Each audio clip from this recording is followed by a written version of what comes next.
فما لكم في المنافقين فئتين والله أركسهم بما كسبوا أتريدون أن تهدوا من أضل الله ومن يضلل الله فلن تجد له سبيلا الحمد لله எல்லாம் அல்ல அல்லாஹ்வின் நல்லடியார்களே, தாய்மார்களே, சமீப காலங்களில் இந்த உலக நாடுகளில் பல்வேறு நாடுகளில் இஸ்லாத்தை ஏற்றுக்கொள்ளக்கூடியவர்கள் எத்தனை பேர், எந்த அளவிற்கு ஒவ்வொரு நாடுகளிலும் இஸ்லாத்தை தழுவி வரக்கூடியவர்கள் இருக்கின்றார்கள் என்பன போன்ற ஆய்வுகளை சில நாடுகள் சமீபத்தில் வெளியிட்டிருக்கின்றன. அந்த நாடுகளில் இஸ்லாத்தை நோக்கி மக்கள் அணி அணியாக வந்து கொண்டிருக்கின்றார்கள் என்ற செய்திகளை புள்ளி விவரங்களோடு ஒவ்வொரு நாடுகளும் அளித்து வருவதை நாம் பார்க்கின்றோம். இதை காணும் பொழுது வல்ல இறைவன் தன்னுடைய திருமறையிலே சொல்லி காட்டுகின்றானே, இதா ஜா நஸ்ருல்லாஹி வல் ஃபத்ஹ் வரைத்தன் நாஸ யதுகுலூன ஃபீ தீனில்லாஹி அஃப்வாஜா, அல்லாஹ்வினுடைய உதவியும் வெற்றியும் வரும் பொழுது இந்த மார்க்கத்தில் அணி அணியாக மக்கள் நுழைவதை நீர் கண்டால் என்று அல்லாஹ் சொல்லி காட்டுகின்றானே, அந்த வசனம் இன்றளவும் இன்றைக்கும் மெய்ப்பட்டு வருவதை நாம் கண்கூடாக கண்டு வருகின்றோம். உதாரணத்திற்கு சில நாடுகளில் எடுக்கப்பட்ட புள்ளி விவரங்களை உங்களுடைய கவனத்திற்கு நான் கொண்டு வருகின்றேன். சமீபத்தில் பிரான்ஸ் நாட்டில் ஒரு ஆய்வை செய்கின்றார்கள். பிரான்ஸ் நாட்டில் உள்ள டெய்லி லாக்ரிக்ஸ் என்ற அந்த பத்திரிகை நிறுவனம், தினசரி பத்திரிகை, நம்ம நாடுகளில் வரக்கூடிய பத்திரிகையை போன்று தினசரி பத்திரிகை, ஒரு பத்திரிகை, இந்த புள்ளி விவரங்களை சேகரிக்கின்றார்கள். அதுல பார்த்தா ஒவ்வொரு கடைசி 10 ஆண்டுகள் 2001 2011 வரைக்கும் 10 ஆண்டுகள் ஆய்வு பண்றாங்க. இந்த 10 ஆண்டுகள்ல புதிதாக கட்டப்பட்டுள்ள பள்ளிவாசல்களின் எண்ணிக்கை 2000 புதிய பள்ளிவாசல்கள் கட்டி இருக்கின்றார்கள். முஸ்லிம்கள் அந்த அளவுக்கு பெருகி கொண்டு வருகின்றார்கள். அதோடு மட்டுமல்லாமல் கடைசி அதே நேரத்தில் கிறிஸ்தவ மதம் தான் அங்கே மிகைத்திருக்கின்ற ஒரு மதமாக இருக்கின்றது. அங்கே அதை ஆய்வு பண்றாங்க. ரெண்டும் ஒப்பிட்டு ஆய்வு பண்ணாதான வளர்ச்சி என்னன்னு தெரியும். அதை ஆய்வு செய்யும் பொழுது கிறிஸ்தவர்கள் கடைசி 10 ஆண்டுகள் 2001 2011 வரைக்கும் கிறிஸ்தவர்களுடைய தேவாலயங்கள் 20 தான் புதிதாக கட்டப்பட்டுள்ளன. 20 சர்ச்சு கூடியிருக்கு. இங்கிட்டு 2000 பள்ளிவாசல்கள் கூடி இருக்கிறத பார்க்கிறோம். அது மட்டுமல்லாமல் 20 சர்ச்சு கூடிச்சு, 60 சர்ச்சு மூடி விட்டார்கள் என்ற புள்ளி விவரங்களை தருகின்றார்கள். அதோடு மட்டுமல்லாமல் பார்க்கிறோம், செய்தித்தாள்களையும் தொலைக்காட்சி சேனல்களையும் அந்த வெள்ளிக்கிழமைகள்ல பிரான்ஸ் நாட்டில் நடக்கக்கூடிய இது போன்ற ஜும்மாக்களை காட்டுறான். பார்த்தால் பள்ளிவாசல் நிரம்பி வழிந்து ரோடுகள்ல மக்கள் தொழுகின்றார்கள். குறிப்பாக வெள்ளிக்கிழமை மட்டும் ரோடுகள்ல வீதிகளிலையும் மக்கள் முஸ்லிம்கள் தொழுவதன் காரணமாக பிரான்ஸ்ல கடுமையான போக்குவரத்து நெரிசல் ஏற்படுகின்றது. உடனே அது கவர்மெண்ட்டுக்கு ஒரு பிரச்சனையா இஷ்யூ ஆகுது. உடனே அந்த நாட்டினுடைய உள்துறை அமைச்சர் செய்தி அறிவிக்கின்றார், இந்த மாதிரி முஸ்லிம்களுடைய எண்ணிக்கை அதிகமாகிட்டே போகுது, எக்கச்சக்கமா இஸ்லாத்தை தழுவிக்கொண்டே வருகின்றார்கள்.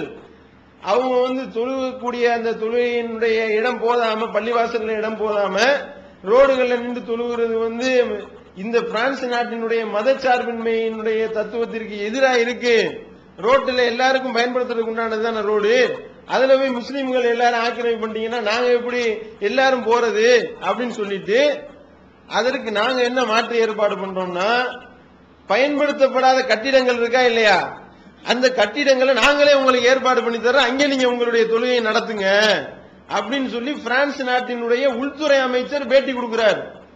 அப்ப பாத்தீங்கன்னா எந்த அளவிற்கு வளருதுன்னு தெரியுதா உங்களுக்கு? அல்லாஹ் சொல்லி காட்டுகின்றானே, அணி அணியாக உள்ள நுழைவாங்க, அதை நீங்க பாப்பீங்க அப்படின்னு அல்லாஹ் சொல்லி காட்டுகின்றானே. கண்கூடாக பார்க்கின்றோம்.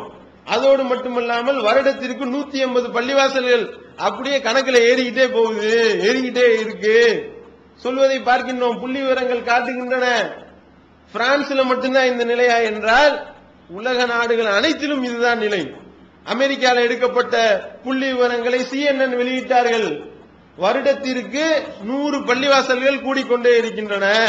வாரத்துக்கு 2 மர்கஸ் கூடுது. தவ்ஹீத் ஜமாத்துடைய மர்கஸ்கள் ஆரம்பத்தில் 1 2 இருந்துச்சு. ஆரம்பத்தில் தலைமையகத்தில் நீங்க ஆரம்பிச்சோம். இப்ப பார்த்தா வாரத்துக்கு இங்க 2 கூடுது பாருங்க தமிழ்நாட்டில்.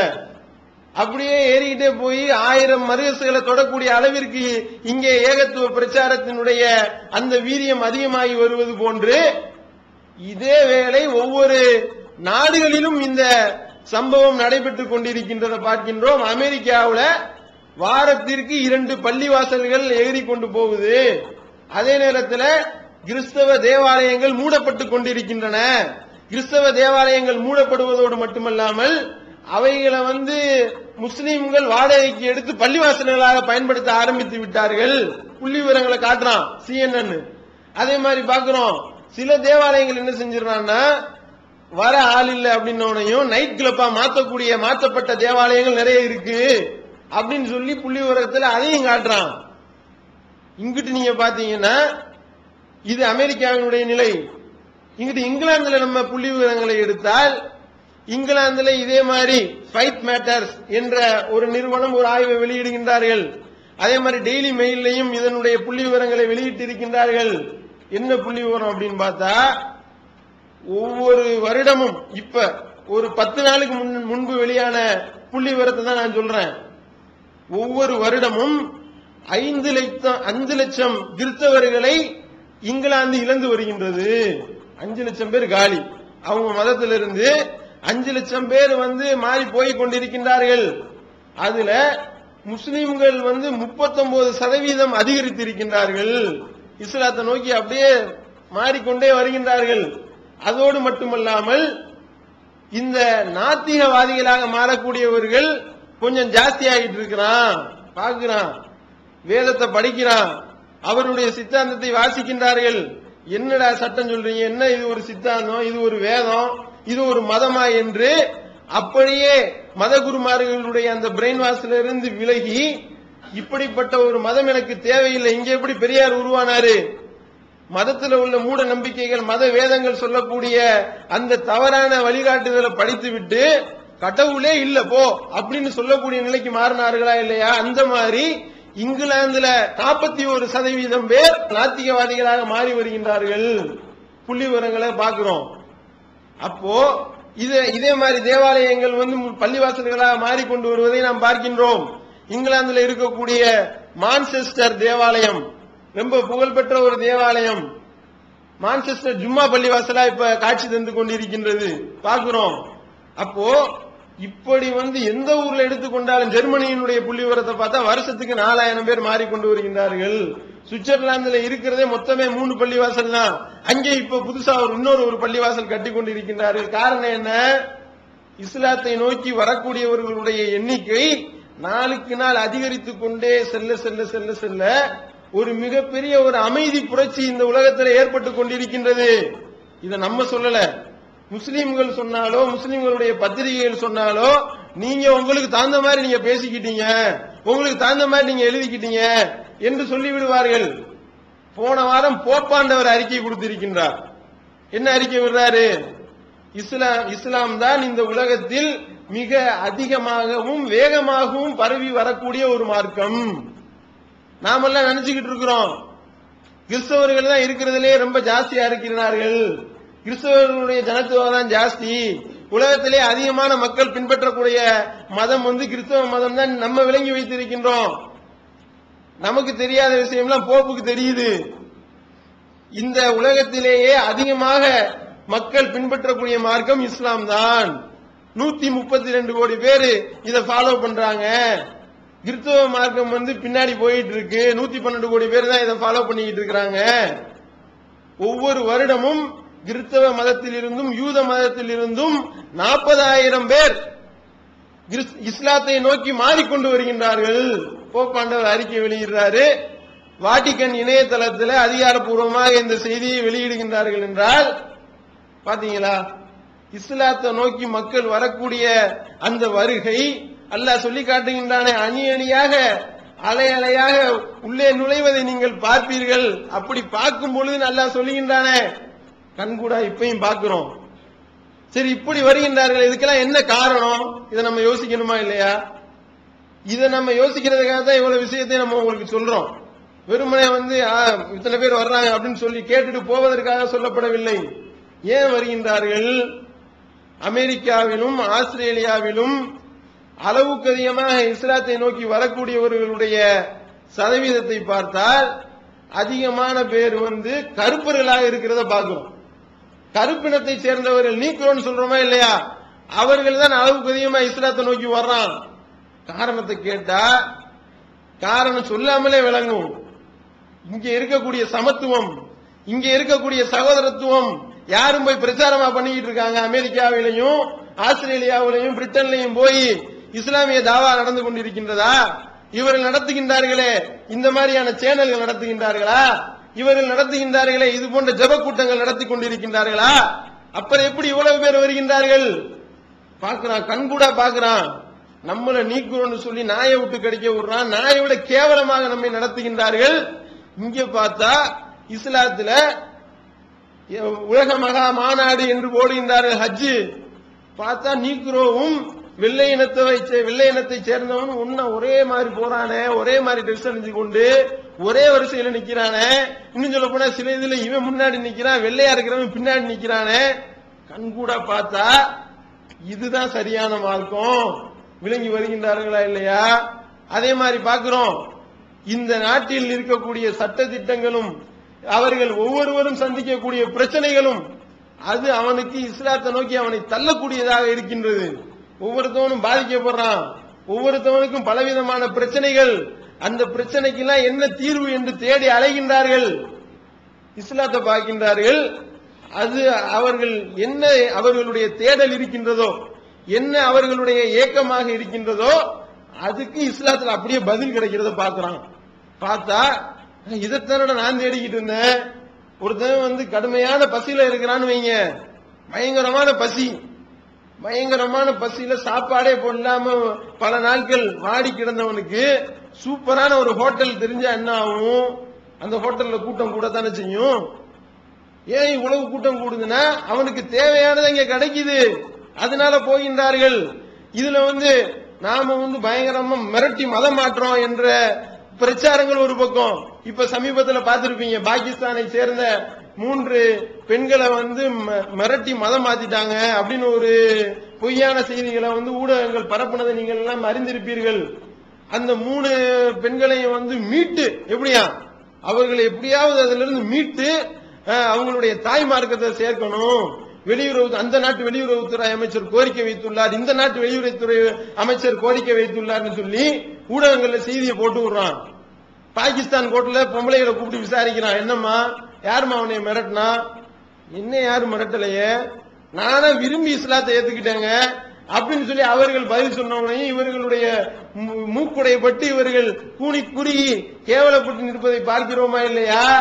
இப்படித்தான் வருகின்றார்கள். ஒவ்வொருவரும் அவர்களுடைய பிரச்சனைகளுக்கு உண்டான தீர்வு இஸ்லாம் சொல்லி காட்டுகின்றது, இஸ்லாத்தில் இருக்கின்றது என்பதை விளங்கி அவர்கள் அணி அணியாக இந்த இஸ்லாத்தை நோக்கி வருகின்றார்கள் என்றால் நாம இதை யோசிக்க வேண்டும். எப்படிப்பட்ட பிரச்சனைகளையும் எப்படிப்பட்ட வாழ்க்கையில் ஏற்படக்கூடிய பிரச்சனைகளுக்கும் இஸ்லாம் தீர்வு சொல்லக்கூடியதாக இருக்கின்றது. இனிமே இதுவரைக்கும் வந்த பிரச்சனையா இருந்தாலும் சரி, இனிமே உருவாக போகக்கூடிய பிரச்சனையாக இருந்தாலும் சரி, அனைத்திற்கும் இந்த இஸ்லாத்துல தீர்வு இருக்கு. பாக்குறான், தீண்டாம இதுலதான் தீர்வு இருக்கு. அதே மாதிரி பாக்குறோம், ஒழுக்கக்கேடுகள், சுபஹானல்லாஹ், அந்த ஒழுக்கக்கேடுனால ஏற்படக்கூடிய கேடுகளும் விளைவுகளும் இருக்க சொல்லினா பட்டியல் போட முடியுமா? அப்படிப்பட்ட ஒழுக்கக்கேட்டினுடைய உச்சத்தில் இருந்து கொண்டிருக்கின்றார்கள். இங்கிலாந்துல தான் அளவுக்கு அதிகமாக இஸ்லாத்தை நோக்கி வரக்கூடியவர்களுடைய சதவீதம் அதிகமாக இருக்கின்றது என்ற புள்ளி விவரத்தையும் சொல்லுகின்றார்கள். காரணம் என்ன? 2 வாரத்துக்கு முன்னாடி ஒரு ஆய்வு பண்றான். 1,24,000 குடும்பத்தினரை கூப்பிட்டு ஆய்வு செய்யறான். ஆய்வு செஞ்சா அந்த 1,24,000 குடும்பத்தில் உள்ளவன்ல 72,000 பேருக்கு அப்பன் பேர் என்னன்னு தெரியல. 72,000 பேரு அப்பன் பேரே தெரியாம இருக்கின்றார்கள். உனக்கு அப்பா யாருப்பா தெரியாது எனக்கு. இவர்கள் எவ்வளவோ புதிய புதிய கண்டுபிடிப்புகள் எல்லாம் கண்டுபிடிக்கிறான்.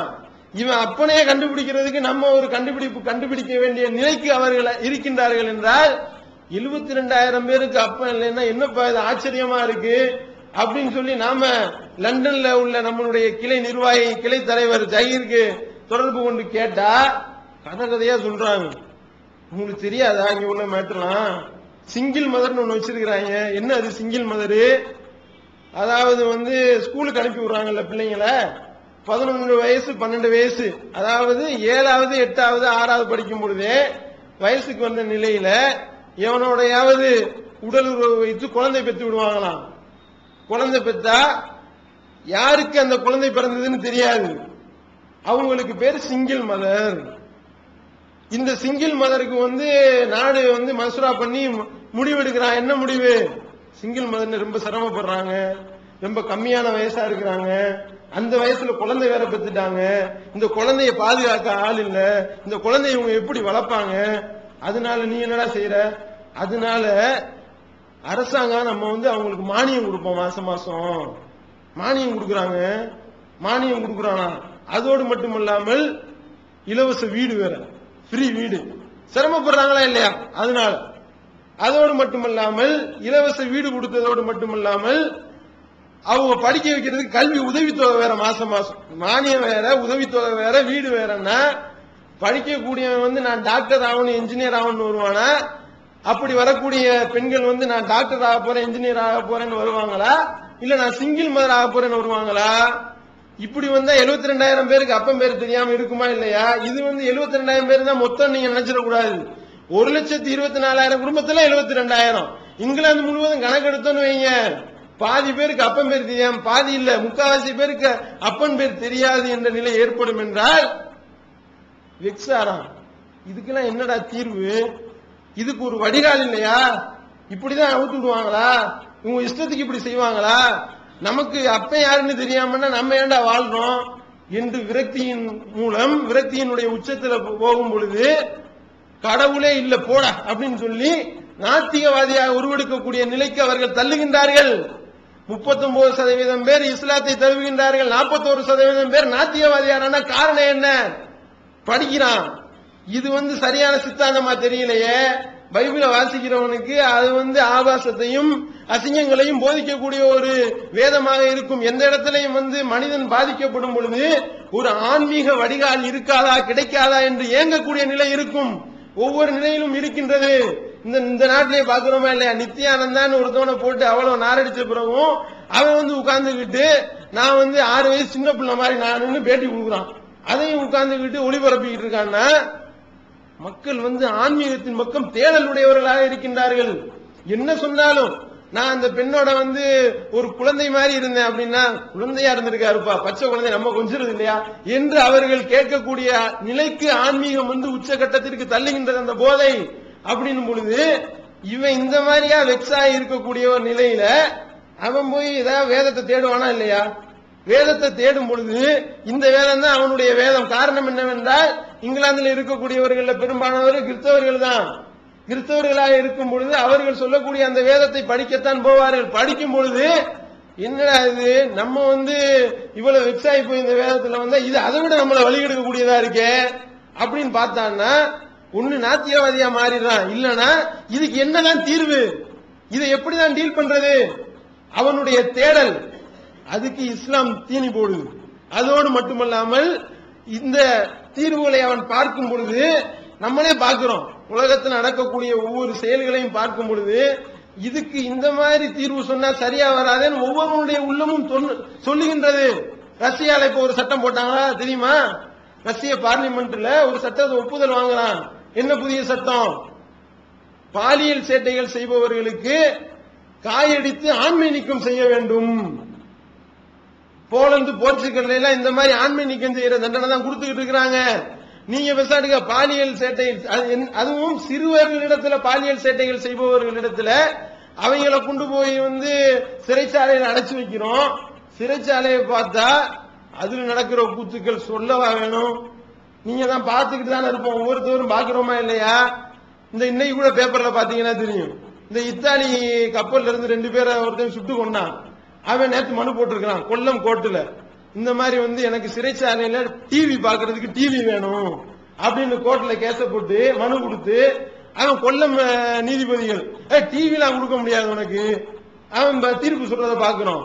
இங்க உட்கார்ந்துகிட்டு இத்தாலியனுடைய அந்த மீனவர்களை கொண்ட அந்த ஆளை அரெஸ்ட் பண்ணி இருக்கிறோம்னு ஒரு போட்டோ போட்டிருக்கான். அவன் டவுசரை போட்டு அப்படி ஹாயா பேப்பர் படிச்சுக்கிட்டு இருக்கிறார். பக்கத்துல நம்ம நாட்டு போலீஸ் இப்படி துப்பாக்கியை பிடிச்சு நிக்கிறான். இது யாரு? இத்தாலியினுடைய அதிபர் எதுவும் இவங்களை பார்க்க வந்திருக்காரான்னு பார்த்தா அவன் தான் கொலை பண்ண வேணாம், அவனை அப்படி உட்கார வச்சு அவனை ராஜா மாதிரி உட்கார வச்சிருக்கின்றார்கள் என்றால் இந்த சிறை தண்டனைக்கு அவனா பயப்படுவானா? இந்த சிறை தண்டனைக்கு யாராவது பயந்து கொண்டு அவனோட இப்படி எல்லாம் பண்ணிடுவாங்க இனிமே நம்ம செய்யக்கூடாது நினைப்பானா? நீ என்னடா செய்ய போற? 10 வருஷம் சோறு போட போறியா? நான் செய்வேன். செய்யறத பாக்குறோமா இல்லையா? ரஷ்ய பார்லிமெண்ட்ல மசோதா பண்றாங்க. 2009ஆம் வருடம் 2010ஆம் வருடம் அந்த பாலியல் சிறுவர்களுக்கு எதிரான பாலியல் குற்றங்கள் அதிகரித்துக் கொண்டிருக்கின்றன. அந்த 2 வருஷத்துல ரொம்ப ஜாஸ்தி ஆயிருச்சு. காரணம் என்ன? இவர்களுக்கு கொடுக்கக்கூடிய அந்த சிறை தண்டனை போதவில்லை. அப்ப என்ன செய்ய? பவர் கட் பண்ணி விடு. பவர் கட்னா இந்த பவர் கட் இல்ல, ஆண்மை நீக்கம் செய்து விடு அப்படின்னு சொல்லி தீர்மானத்தை போட்டு பாஸ் பண்ணாங்கன்னா புரியுதா உங்களுக்கு? இதைத்தானப்பா இஸ்லாம் சொல்லிக் கொண்டிருக்கின்றது. இது போன்ற தீர்வுகளை தேடக்கூடியவர்களுக்கு இஸ்லாத்துல குர்ஆனை புரட்டினான்னு வைங்க, விபச்சாரம் செய்யக்கூடிய விபச்சாரியையும் அந்த விபச்சாரனையும் கல்லால் எறிஞ்ச கொல்லு, அல்லாஹ்வுடைய தூதருடைய கட்டளை. கல்யாணம் பண்ண 100 கசையடி கொடு, அதை எல்லாரும் ஒரு கூட்டம் இருந்து பார்க்கட்டும். பார்க்கிறவனும் பயப்படுவான், செஞ்சவனும் பயப்படுவான். தப்பு செய்ய தூண்டாது. இதை பார்க்கும் பொழுது தவறுக்கு தண்டனை கிடைக்கின்றதே என்று பயம் வரும். கல்லால் எறிஞ்ச கொன்றுவாங்கன்னு பயந்தானா செய்வானா? பயப்படுவான்ல. ஆனால் இது இவ்வளவு மோசமான சட்டத்தை வச்சுக்கிட்டு நம்மால தீர்ப்பளிக்கிறான். தீர்ப்பளிக்கிறவனுக்கே தெரியுது இதுல கொடுமை என்னன்னா, தீர்ப்பளிக்கக்கூடிய நீதிபதிகளுக்கே தெரியுது இந்த தீர்ப்பு சரியில்லை, இது ஒரு மண்ணா போன தீர்ப்பு. 54 வயது ஒரு கிழவன் டெல்லியில ஒரு 7 வயது சிறுமியை கற்பழிக்கிறான். கற்பழிச்சுட்டு தீர்ப்பு சொல்லுங்கடான்னா இபிகோ 354வது செக்ஷன் அடிப்படையில் என்ன இவருக்கு தூக்கு தண்டனையா இல்ல 2 வருட சிறை தண்டனை இவருக்கு வழங்க வேண்டும். இப்படி தீர்ப்பு கொடுத்துட்டு சொல்றாரு, இதை விட வேற என்ன தீர்ப்பை நான் கொடுக்க முடியும்? வேற என்ன கூடுதலான தண்டனை வேற என்ன இருக்கு? அந்த நீதிபதி, டெல்லி உயர்நீதிமன்ற நீதிபதி சொல்றாங்க, வேற என்ன தீர்ப்பு எனக்கு கொடுக்க சொல்றீங்க? இந்த தீர்ப்பு கூட கொடுக்காவிட்டால் இந்த நாட்டின் மீதும் இந்த நீதித்துறையின் மீதும் மக்கள் நம்பிக்கை இழந்து விடுவார்கள். கடுமையான முறையில் சட்டங்கள் கொண்டு வர வேண்டும். இதுதானப்பா இஸ்லாம் சொல்லுது. இப்படி இயங்கக்கூடியவர்களுக்கு வடிகாலாகத்தானே இந்த மார்க்கம் அமைந்திருக்கின்றது. பார்க்கிறோமா இல்லையா? ஒவ்வொரு விஷயத்திலும் அதே மாதிரி சுப்ரீம் கோர்ட் நீதிபதி 32 லட்சம் ரூபாய் அபராதம் போடுறாரு. ஒரு நர்ஸ ஒரு டாக்டர் பிரதீப் குப்தான் ஒரு டாக்டருக்கு கெடுத்துறான். கற்பழிப்புக்கு 32 லட்சம் ரூபாய் அபராதம். அவன் 32 லட்சம் ரூபாய் கட்டிட்டு ஆம்பிசரா போயிட்டே இருக்கான். என்னடா அப்படின்னா, அப்ப அந்த நீதிபதி சுப்ரீம் கோர்ட் நீதிபதியை சொல்றாரு, தாமஸ் கபீர் அந்த நீதிபதி கோகலே 2 நீதிபதியும் சேர்ந்து சொல்றாங்க, இது ஒரு தண்டனையா? இந்த குற்றங்களுக்கு இது ஒரு தண்டனையா அப்படின்னு சொல்லி கேட்டுக்கொண்டு நீ தீர்ப்பளிக்கிறத பாக்குறோம். அப்படின்னா அதே மாதிரி பாக்குறோம், ரத்தோர்னு சொல்லிட்டு ஒரு ஆள் உயர் பதவியில் இருக்கக்கூடிய ஒரு போலீஸ் 14 வயது சிறுமியை கற்பழிக்கிறான். அவனுக்கு என்ன தண்டனை கொடுத்தாங்க தெரியும்ல? 6 மாத சிறை தண்டனை, 1000 ரூபாய் அபராதம். அந்த நீதிபதி இதேதான் புலம்பலு. இப்படி தீர்ப்பு இருந்தா என்னங்க இருக்கிறத தான் நான் சொல்ல முடியும் என்று மனம் வெந்து போய் நொந்து போய் 1996ஆம் ஆண்டு நடந்த ஒரு கொலைக்கு 2009ஆம் வருஷம் 6 மாசமும் 1000 ரூபாய் தண்டனை நீங்க கொடுத்தீங்கன்னா தேடல் இருக்குமா இல்லையா? இது என்னடா ஒரு நீதி, இது என்னடா ஒரு தீர்ப்பு, இது என்னடா ஒரு சட்டம் என்று ஒவ்வொருவனும், இந்த நாட்டில் மட்டும் இல்ல உலக நாடுகள் முழுவதும் அப்படிதான் இருக்கு. இன்னும் சொல்ல போனா உலக நாடுகள்ல கூடுதலா இருக்கு. இங்க உள்ள சிறைச்சாலையாவது பரவாயில்ல, அங்க உள்ள சிறைச்சாலையெல்லாம் போய் பார்த்தோன்னு வைங்க, பளிங்கு கற்களால வேயப்பட்டிருக்கு பெட்டு. நம்ம ஹை கிளாஸ் உள்ள நட்சத்திர ஹோட்டல்கள்ல உள்ள டாய்லெட்டுகள் இருக்குமே, அதையெல்லாம் மிஞ்சக்கூடிய அளவிற்கு டாய்லெட்டுகள். இப்போ ஒரு 2 வாரத்துக்கு முன்னாடி அந்த தொலைக்காட்சிகள்ல கூட காட்டினான், குற்ற செயல்கள் ரொம்ப அதிகமா போயிட்டு இருக்கு. அதனால வெளிநாடுகள்ல உள்ள அந்த சிறைச்சாலைகள்ல கண்காணிப்பு கேமராக்கள் பொருத்துகின்றார்கள் அப்படின்னு சொல்லி கண்காணிப்பு கேமரா பொருத்துறதை காட்டுறான். அது என்னமோ அமெரிக்க அதிபருடைய வெள்ளை மாளிகை மாதிரி இருக்கு. நம்ம போய் 2 வருஷம் உள்ள இருந்துட்டு வரலாம் போல நினைக்கக்கூடிய அளவிற்கு இவன் சிறைச்சாலையை வச்சிருந்தான்னா, இதெல்லாம் பார்த்துட்டு இதுக்கெல்லாம் தீர்வு என்ன அப்படின்னு நினைக்கிறவனுக்கு இந்த அருக்கு தீர்வு. இஸ்லாம் சொல்லக்கூடிய தீர்வு, திருடினவனுக்கு கையை வெட்டு. பாதிக்கப்பட்டவன் இருந்தாதான் தெரியும். பாதிக்கப்பட்டவன் அந்த 10 லட்சம் ரூபாயை விட்டவனுக்கு தெரியும் பாருங்க, அவனை கொல்லணும் அப்படின்னு சொல்லுவான். கையை மட்டும் வெட்டி விடு. பாலியல் பலாத்காரத்திற்கு ஆளாக்கப்பட்ட பெண்ணுடைய உறவினர்கள்ட்ட போய் கேட்டு பாரு, அவனை என்ன செய்யணும்னு, தலையை சீவன் அப்படின்னுவான். அதை அவன் படிப்பான் குர்ஆன்ல. இவர்களுக்குரிய தண்டனை இதுதான் அப்படின்னு படிச்சா, இது மார்க்கமா அது மார்க்கமா யோசிச்சான்னு வைங்க. அப்புறம் ஏன் அணியணியா மக்கள் வரமாட்டான்? இந்த இஸ்லாத்தை நோக்கி ஏன் வரமாட்டார்கள்? இப்ப புரியுதா அவங்களுக்கு? ஏன் இப்படி மக்கள் இஸ்லாத்தை நோக்கி வருகின்றார்கள் என்றால், இதையெல்லாம் கண்கூடாக பார்க்கின்றார்கள். தங்களுடைய பிரச்சனைகளுக்கு என்ன தீர்வு அதை யோசிக்கின்றார்கள். யோசிப்பதற்கு விடை தரக்கூடிய ஒரு மார்க்கமாக இந்த மார்க்கம் இருப்பதன் காரணத்தினால, அதே மாதிரி ஒழுக்கக்கேடுகள், இந்த கற்பழிப்பு, விபச்சாரம் எல்லாம் பெருகிறதுக்கு காரணம் என்ன? இந்த ஆடை கலாச்சாரம். ஆடை கலாச்சாரம் மோசமான கலாச்சாரமாக இருக்கிறதுனால தான் இப்படிப்பட்ட கேடுகட்ட கலாச்சாரத்துல நாம ஏன் இருக்கணும் என்று நினைக்கின்றான். இப்பதான் ஒவ்வொருத்தவனுக்கா விளங்குது, இது சரியில்லை, இந்த ஆடை கலாச்சாரத்தை மாத்தணும். ஒவ்வொருத்தவனா சட்டம் போடுறான். சுவிஸ் வங்கியில சட்டம் போடுறான், ஆபாச உடை அணிந்து கொண்டு யாரும் வேலைக்கு வரக்கூடாது, வந்தா வேலையில உள்ள விட மாட்டோம். திருப்பதி தேவஸ்தான கோயிலே சட்டம் போடுறான், ஆபாச உடை அணிந்து நீ கோயிலுக்குள்ள வரக்கூடாது, வந்தா குண்டு கட்டா தூக்கி வெளியே போட்டுருவோம். அதே மாதிரி சுற்றுலாத்துறை சுற்றுலா செல்லக்கூடிய அந்த ஆசிரியர்களுக்கு தமிழக அரசு உத்தரவு போடுது, சுற்றுலா போகக்கூடிய அந்த ஆசிரியர்கள் ஆபாச உடை அணிந்து போகக்கூடாது, நீங்க படம் பார்த்துக்கிட்டு போகக்கூடாது, ஆண்களுக்கு ஆண்கள் தான் தலைவரா இருக்கணும், பெண்களுக்கு பெண்கள் தான் தலைவரா இருக்கணும். பட்டு திருந்துறத பார்த்து திருந்துன்னா நம்ம சொல்றோம். நீ இந்த மாதிரி கூட்டு போய் இப்படி எல்லாரையும் ஒன்னா சகஜமா பழக விட்டு கடைசியில இந்த ஆசிரியர் அந்த மாணவனை இழுத்துட்டு ஓடிட்டாங்க, பாக்குறோமா இல்லையா? டெல்லியில இருந்து ஒரு ஆசிரியரையும் மாணவனையும் பிடிச்சிட்டு வர்றாங்க. என்னடா அப்படின்னா, டியூஷன் படிக்க போனா இழுத்துட்டு டெல்லிக்கு ஓடிட்டா அப்படின்னா, இது காரணம் என்ன? இந்த மாதிரியான கேடுகட்ட கலாச்சாரத்தை எல்லாம் ஒழிக்கக்கூடிய தீர்வு இங்கதான் இருக்கு. அதை பார்க்கும் பொழுது அணியணியாக மக்கள் இந்த ஏகத்துவத்தை நோக்கி வருகின்றார்கள். அப்படி இந்த செய்திகளை மக்கள் மத்தியில் கொண்டு போய் சேர்க்க வேண்டும். அப்படி சேர்த்தோம் என்றால் மறுமையில அல்லாஹ் நமக்கு அதிகமான கூலியை வழங்கி வெற்றியை தருவான் என்று கேட்டுக்கொண்டு என்னுடைய இந்த முதல் உரையை நிறைவு செய்யும். அன்பிற்குரிய சகோதரர்களே, மக்கள் இந்த ஏகத்துவத்தை நோக்கி அணியணியாக வந்து கொண்டிருப்பதை நாம் சில புள்ளி விவரங்களோடு ஆதாரப்பூர்வமாக சென்ற உரையிலே நாம் சுட்டிக்காட்டினோம். அதே நேரத்தில் நாம் இங்கு மிகவும் கவனிக்க வேண்டிய ஒரு முக்கியமான ஒரு விஷயம் ஒன்று இருக்கின்றது.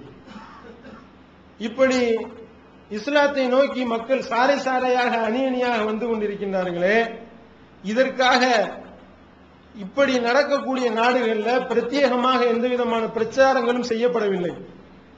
முஸ்லிம்களுக்கு என்று தனி சேனல்கள் கிடையாது, முஸ்லிம்களுக்கு என்று தனி பத்திரிகைகள் கிடையாது, முஸ்லிம்கள் இது போன்ற ஜப கூட்டங்கள் நடத்துவதில்லை, இது போன்ற தீப சிறப்பு ஆராதனை கூட்டங்கள் நடத்துவதில்லை. ஆனா மக்கள் சாரசாரையா குவிகின்றார்கள். ஆனால் அதே நேரத்தில் இந்த கிறிஸ்தவ மதத்தை சேர்ந்தவர்கள் எப்படியெல்லாம் பிரச்சாரம் செய்கின்றார்கள் அதை நீங்க பார்க்கணும். எப்படி பிரச்சாரம் பண்றாங்க? சமீபத்தில் அந்த தொண்டு நிறுவனங்களுக்கு வரக்கூடிய பணத்தினுடைய அளவை பத்தி மத்திய அரசு ஒரு அறிக்கை வெளியிட்டாங்க, பாத்தீங்களா? அதாவது சென்ற ஆண்டு மட்டும் வெளிநாடுகள்ல இருந்து இங்க இருக்கக்கூடிய தொண்டு நிறுவனங்கள்னா வேற ஆட்கள்னா நீங்க நினைக்க கூடாது. கிறிஸ்தவர்கள் தான் 99.9% கிறிஸ்தவர்கள் தான் இருக்கின்றார்கள். அவர்களுக்கு வரக்கூடிய அந்த பணம் எவ்வளவு அப்படின்னா 10,337 கோடி ரூபாய்.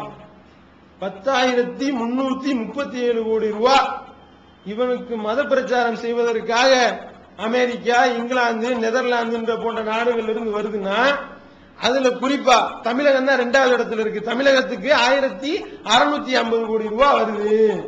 அப்படின்னா இவ்வளவு பணத்தையும் கொடுத்து, இத்தனை சேனல்களையும் நடத்தி, இவ்வளவு பத்திரிகைகளையும் நடத்தி, இத்தனை சிறப்பு ஜப கூட்டங்களையும் நடத்தி இத்தனை சிறப்பு ஆராதனைகள் நடத்தி அதோடு மட்டுமல்லாமல் துண்டு பிரசுரங்கள் என்ன, இலவச டிவிடிக்கள் என்ன, இலவசமாக கொண்டு போய் வீடு தர்றேன், குடிசையை மாத்திட்டு உனக்கு கட்டணம் போட்டு தர்றேன், அதோடு மட்டுமல்லாமல் வாகனம் இல்லையா உனக்கு வாகனம் வாங்கி தர்றேன், நீ பொழப்பு நடத்துறதுக்கு ஆட்டோ வாங்கி தர்றேன், எவ்வளவு விதமான ஆசை வார்த்தைகளை காட்டி இவ்வளவுக்கு அவனுக்கு எங்கடா இருந்து பணம் வருது. நமக்கு கூட நிறைய ஆச்சரியங்கள் இருந்துச்சு. இத படிச்சதுக்கு அப்புறம் தான் தெரியுது, ஆஹா அங்கிருந்து இவ்வளவு வருதா உங்களுக்கு, அதனாலதான் இவ்வளவு பணம் துள்ளி விளையாடுதா, இப்பதான் விளங்குது. அப்ப தொண்டு நிறுவனம் செய்கின்றேன், தொண்டு செய்கின்றேன் என்ற பெயரில் மத பிரச்சாரத்தை இவர்கள் உள்ளே நுழைத்து 10,337 கோடி ரூபாய் வெளிநாடுகள்ல இருந்து வாங்கி பிரச்சாரம் பண்ணி உனக்கு வீடு தர்றேன், மருத்துவம் தர்றேன், எந்த பிரச்சனையும் பிரச்சனை நாங்க பாத்துக்கிறோம், மருத்துவம் தர்றோம் என்று சொல்லி இவர்கள் மருத்துவத்தையும் செய்து மக்களை இழுக்கிறான், எவனும் வரமாட்டான். அதுதான் பிரச்சனை. அதுதான் இங்க கவனிக்க வேண்டிய விஷயம். இவ்வளவும் நடந்து ஒருவேளை அந்த மார்க்கத்துக்கு போக மாட்டான். அப்படி பணத்துக்காக போகக்கூடிய மத குருமார்கள் தான் இதுல வேலையை காட்டுகின்றார்கள். கிறிஸ்தவ சகோதரரை நாம் சொல்லவில்லை. கிறிஸ்தவ சகோதரர்கள் அப்பாவிகளாக இருக்கின்றார்கள். அதில் இருக்கக்கூடிய மத குருக்கள் தான் இவ்வளவு பணத்தையும் வாங்கி கொண்டு இவ்வளவு வேலைகளையும் காட்டுகின்றார்கள். அதே நேரத்தில் இஸ்லாம் இவ்வளவு வளருது, நம்ம போய் பிரச்சாரம் பண்ணோமாங்க? பிரச்சாரம் பண்ணாமல் இன்னும் சொல்ல போனால் எதிர் பிரச்சாரம் வேற. இவர்கள் தான் தீவிரவாதிகள், இவர்கள் தான் அடிப்படைவாதிகள், இவர்கள் தான் பிற்போக்குவாதிகள், இவர்கள் தான் பழமைவாதிகள், இவர்கள் தான் பெண்ணடிமைத்தனத்தை போதிக்கக்கூடியவர்கள், இவர்கள் தான் காட்டு மிராண்டிகள், இவர்கள் தான் மனிதநேயமற்றவர்கள். இவ்வளவு பிரச்சாரத்தையும் செஞ்சு எதுக்கெடுத்தாலும் இஸ்லாமியர்கள் தீவிரவாதிகள் மாதிரி சித்தரிச்சு இவ்வளவு செஞ்சதுக்கு அப்புறம் இந்த மார்க்கம் வளர்கின்றது என்றால் இது அல்லாஹ்வுடைய மார்க்கம் தான் என்பதற்கு இதை விட வேற பெரிய என்ன ஆதாரம் வேணும்? இதுல நம்ம யோசிக்க வேண்டிய விஷயம் என்னன்னா, இவ்வளவு அவர்கள் எதிர் பிரச்சாரம் செய்த நிலையிலையும் இந்த இஸ்லாம் இந்த அளவுக்கு வளருதுன்னா, நம்ம இவ்வளவு சொல்லாம இருக்கும் பொழுதே இவ்வளவு வளர்ந்துச்சுன்னா, அரபு நாடுகள் தங்களுடைய உதவித்தொகைகளை வழங்காமலே இவ்வளவு இந்த மார்க்கம் இவ்வளவு வளர்கின்றது என்றால், நம்ம போய் இந்த ஏகத்துவ பிரச்சாரத்தை செய்ய ஆரம்பிச்சா என்ன ஆகும்? கொஞ்சம் யோசிச்சு பாருங்க. எந்த அளவிற்கு ஒரு மிகப்பெரிய எழுச்சி, ஒரு மிகப்பெரிய புரட்சி இந்த உலகத்தில் ஏற்படும். கொஞ்சம் யோசிச்சு பார்த்தோம் என்றால் அப்படியே புல்லரிக்கின்றது. ஒண்ணுமே செய்யாமலே இப்படி மக்கள் அணியணியாக சாரி சாரையாக இந்த மார்க்கத்தை நோக்கி வந்து கொண்டிருக்கின்றார்கள். நம்மளுடைய வேலை இந்த ஏகத்துவத்தை மக்கள் மத்தியில் கொண்டு போய் சேர்க்கக்கூடிய ஒரு மிகப்பெரிய ஒரு பொறுப்பு நம்மிடத்தில் இருக்கின்றது என்பதை உணர்ந்து நாம இந்த அழைப்பு பணியை செய்வோமே. ஆனால் இதை விட இன்னும் இப்ப சொன்னதெல்லாம் ரொம்ப கம்மியான அளவாகத்தான் இருக்கும். 1000 நுழைந்தவர்கள் சில ஆயிரங்கள் இருந்தவங்க இப்ப சில லட்சங்களாக வரை வந்து கொண்டிருக்கின்றார்கள். நாம நம்முடைய தாவா பணியை கரெக்டாக செய்வோமே ஆனால் இது கோடிகளாக மாறும் இன்ஷா அல்லாஹ். அப்படி மாற்றம் கண்டால் நாம இலகுவாக சுவனத்தை அடையலாம். அப்படி சுவனத்தை இலகுவாக அடையக்கூடிய நன்மக்களாக வல்ல இறைவன் நம் அனைவரையும் ஆக்க வேண்டும் என்று பிரார்த்தித்து நிறைவு செய்கின்றேன். வாய்தவான அல்ஹம்துலில்லாஹி ரப்பில் ஆலமீன்.